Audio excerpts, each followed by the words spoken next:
Hi everybody. Today I've got a little story for you.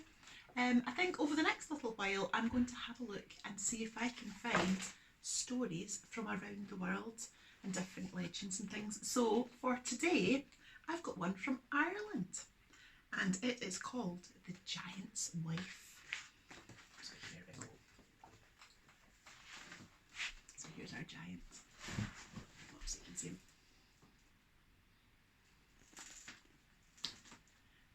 In the days when giants lived in the north of Ireland, Finn McCool was the biggest, strongest, most handsome of them all, or so he thought. With his bare hands, Finn could rip a pine tree out of the ground. He could leap across a river in one bound. He could split a boulder in half with one swish of his axe. Surely he was the greatest giant who ever lived. Now, Finn had heard that there were clans of giants living in Scotland who had competitions, throwing tree trunks and carrying boulders, big rocks. That sounded to him like great fun. So Finn decided to build a road right across the sea so he could walk across to see these Scottish giants without getting his feet wet.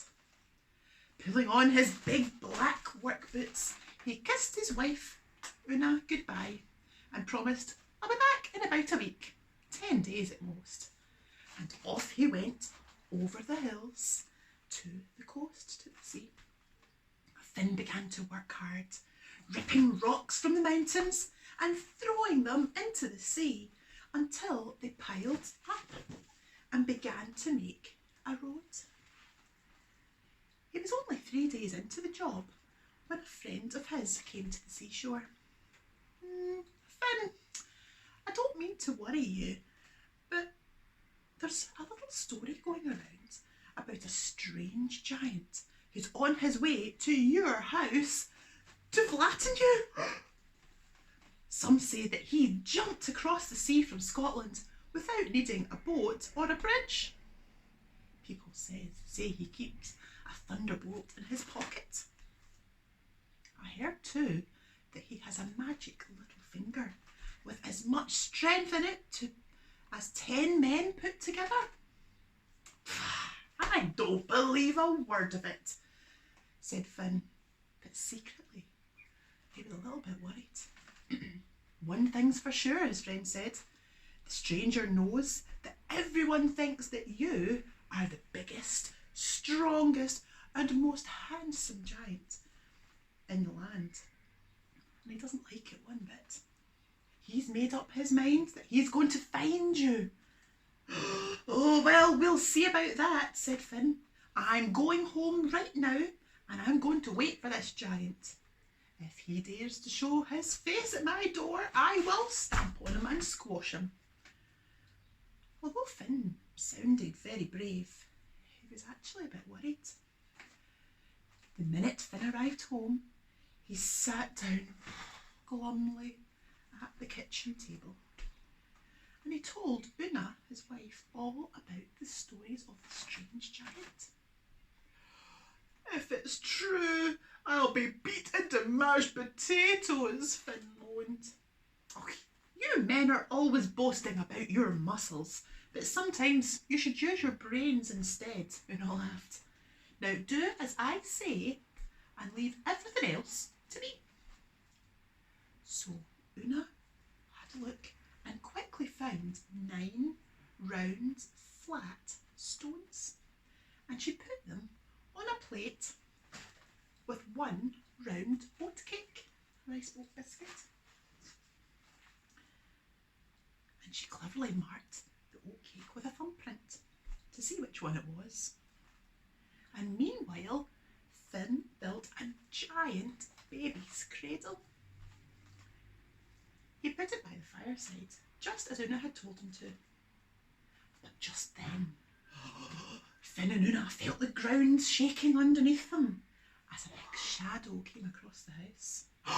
"It's him! He's here!" panicked Finn, running everywhere. "What shall we do?" "Calm down," said Una.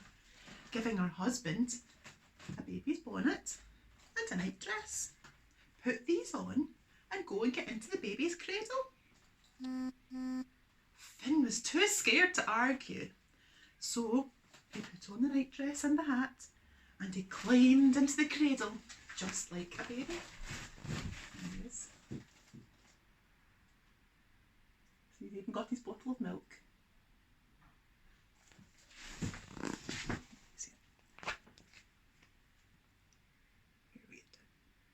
So Una put a large bottle of milk into his mouth and went to answer the door. "Where is Finn McCool?" roared the massive giant. He was the biggest giant Una had ever seen, and the ugliest. "When I find him, I'm going to mash him," said the giant. "Well, I'm afraid you've missed my husband," said Una.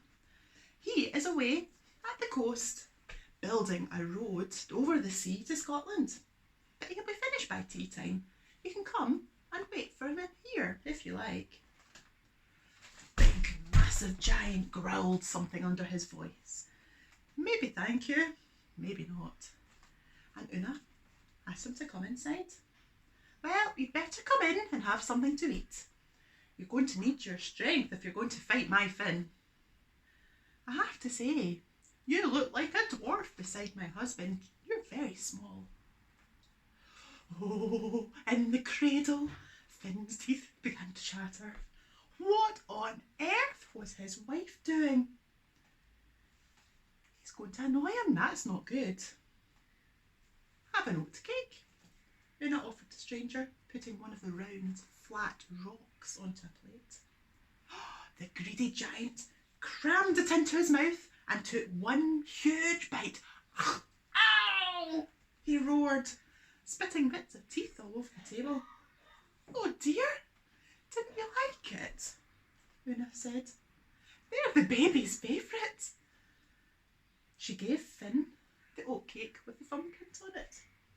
He ate it happily. The giant looked at the baby at the cradle. "That is Finn McCool's baby?" he asked, highly surprised. "He's a big boy, isn't he?" "Yes," said Una, tickling her husband under the chin, while Finn pretended to be a baby and he cooed and gurgled as best as he could. "He's got teeth already, you know.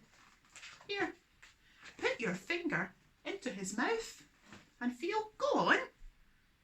Slowly, nervously, the giant put his little finger inside Finn's mouth. Crunch! Finn bit down as hard as he possibly could. "Oh, ah!" roared the giant. "If Finn McCool's baby is that strong, I'm not hanging around here to find out what Finn McCool is like." And with that, he leapt up and ran out of the door before Finn could even get out of the cradle. Finn McCool never finished his road across the sea. If you go to Ireland today, you can still see it poking out into the water, half finished. He wanted to stay with his beautiful, clever wife, and that's what he did. There's our giant. So there we go, that is the story of the giant's wife and our giant Finn McCool, who got the better of the bad giant that came to get him.